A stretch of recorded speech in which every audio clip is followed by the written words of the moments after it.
But what do you think about the political atmosphere in America? We have this debt crisis. We have a...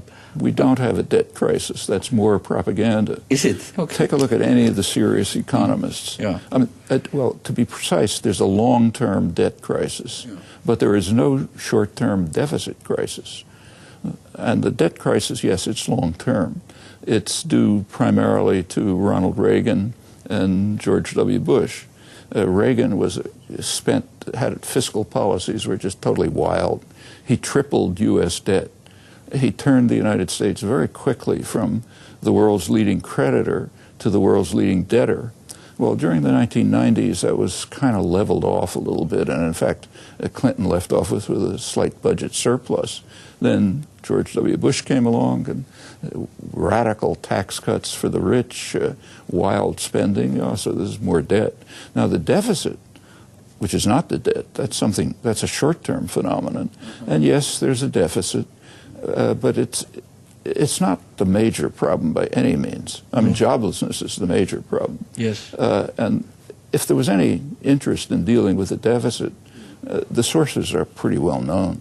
I mean, about half the deficit is due to military spending.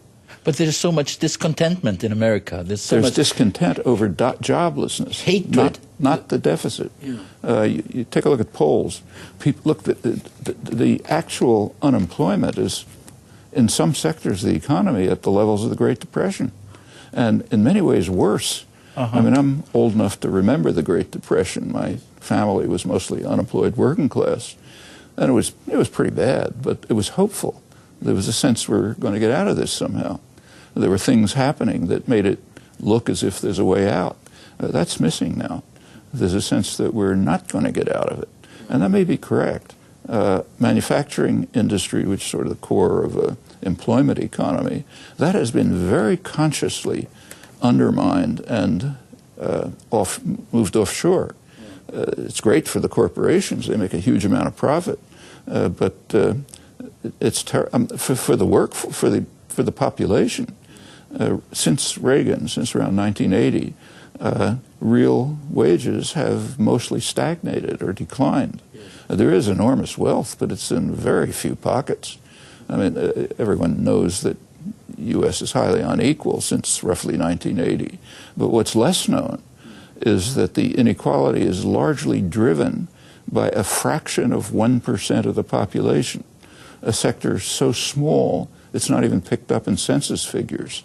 Economists have to do elaborate analysis to figure it out. And what it means is, if you look at who these people are, they're CEOs, heads of corporations who are paid way more than in Europe, hedge fund managers, financial manipulators and so on. And people who do nothing for the economy, but are absorbing a huge amount of whatever wealth is produced, while the population is, it's not suffering like the third world, but people don't measure themselves against the Stone Age. They measure themselves against what the world ought to be like in the richest country in the world.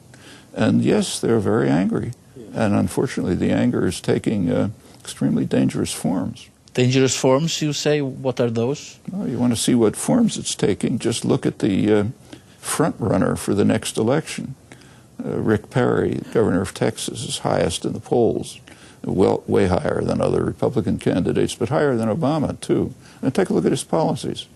Rick Perry is, of course, he's a climate change denier. I mean, his state, Texas, is burning up, but he says there's no climate change. It's all a hoax, liberal hoax. That's dangerous, not just for the United States, but for the world. And in fact, he's riding a wave of denial of climate change. The new Republican Congress, the ones that came in 2010, almost entirely climate change deniers. Furthermore, with him, it's kind of a matter of conviction, because he's associated with an extremist Christian evangelical set, which is preparing for the second coming in our lifetimes. So it really doesn't matter. And what has to be done is to eliminate the demons who are controlling the society and the world. Maybe 25% of the Republican Party thinks Obama may be Antichrist, and It wants to get rid of the income tax. It destroyed the country. It wants to get rid of popular election of senators. Shouldn't be allowed. Get rid of Social Security, of course. All of these are caused by demons. He does get the support of the business classes. I mean, they think he's crazy, but he's kind of like he leads the attack on unions, on Social Security, which they hate, on the limited medical care that exists, and cut back on taxes for the rich. In fact, the tax system is extremely regressive by now. You take a look at Bush's tax cuts. More than half went to the top few percent of the population, and they're fighting like anything to keep those. You can destroy everything else, but don't stop the tax cuts for the rich. Well, all of these programs, I won't run through the whole story, but implementation of those programs would not only severely harm the United States, but it would severely harm the world. I mean, if the United States refuses to do anything about climate change, the world is going to suffer. There isn't going to be any constructive way of dealing with this if the U.S. is not only dragging its feet, but going backwards. I mean, Perry and the Republicans in Congress are right now dismantling the very limited legislation to deal with carbon emissions. They're dismantling it. They want to get rid of the Environmental Protection Agency, which incidentally was instituted by Nixon. Okay. Yes. In fact, if you look back at U.S. politics, the last liberal president was Richard Nixon. If he was in Congress now, he'd be considered way off on the left. There's been a very substantial change, and there are reasons for it. But have the corporation and the financiers, the bankers, have they totally taken over American democracy? Well, I wouldn't say they're extremely influential. I mean, if you go back to, say, 1970, I mean, there was a very substantial growth period, what economists call the golden age, 50s and 60s. Very rapid growth, relatively egalitarian growth. And there were, of course, banks at the time. But they did the things that banks are supposed to do in a state capitalist system. I mean, what a bank is, I won't talk about Iceland, but what a bank is supposed to do is take unused capital, like, say, my bank account, and distribute it to productive uses, like starting a business or buying a car or sending your children to college or something or other. And that's pretty much what it was up until roughly mid-70s. Since the mid-70s, and they were a fairly small part of the total economy. Yes. By now, there was a major shift in the U.S., British, and to a substantial extent international Western economic system at that time, with an enormous growth of financialization, of financial speculation. It had to do with elimination of the controls on currency through the early period. It was the Bretton Woods period. There were currency was pretty much regulated. Then it was freed in the early 70s. Capital controls were banned. They'd been used all the time. And there was a tremendous growth of speculative capital. And that led to a concentration of capital in financial institutions. And concentration of capital translates into political power. That's as old as Adam Smith. And that meant that legislation was passed which accelerated the concentration. Fiscal policies like taxes, deregulation, rules of corporate governance. It set in motion a kind of a vicious cycle which keeps feeding on itself, leading to very high concentration of economic and political power, substantially in the financial organizations, and stagnation or decline for everyone else. It's dramatic since Reagan. Also, since Reagan, there were repeated financial crises. There were none in the 50s and the 60s because the New Deal regulations were still in force. When they were dismantled, of course, you start getting financial crises and bailouts and so on, each one worse than the last. At the same time, the cost of elections started to skyrocket. That just drives both political parties into the hands of pockets of the corporate sector, mostly financial sector. I think I mentioned by 2007, right before the crash, financial institutions had about 40% of corporate profits, and they don't. It's unlikely that they contribute anything to the economy. They may harm it. Yeah. But they're, and again, you have your own experience, but it's a general fact, and there are reasons for it. I mean, if you take a look at serious economic theory, it's completely predictable, very predictable. I mean, when you institute market-style systems, most of the system is not really a market system, all kind of protectionist measures and state interference, but the financial sector did move to a kind of a market system in these years. Now, in a market system, if you make a transaction, suppose you sell me a car, let's say.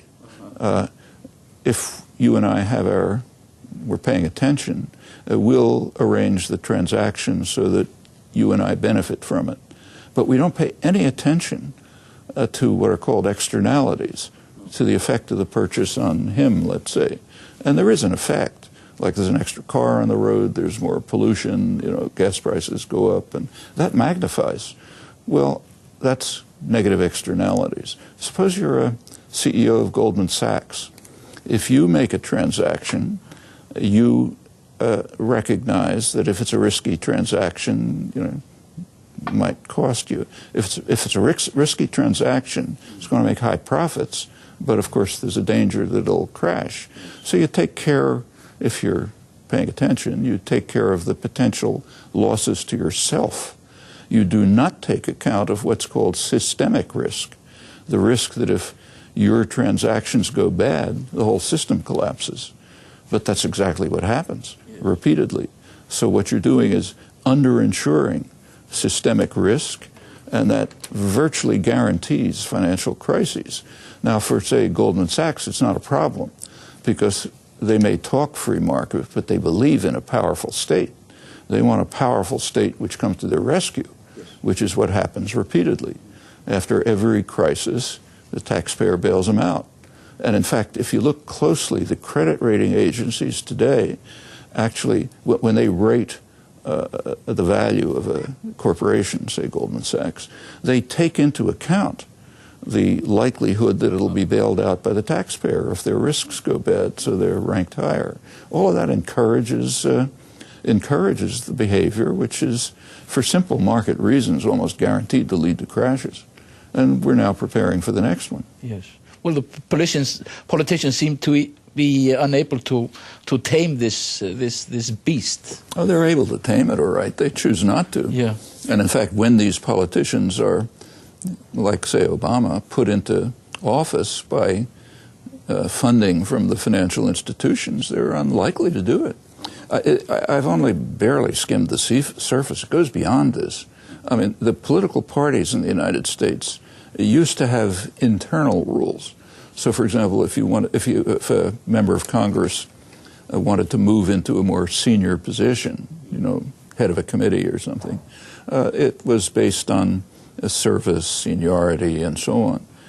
With the Republicans, that changed about 25 years ago, and the Democrats are not far behind. By now, you have to buy your way into a committee chairmanship. You have to pay the party if you want to be a committee chairman. Now, how do you get to pay the party? You go into the same corporate pockets, which means you're indebted to them.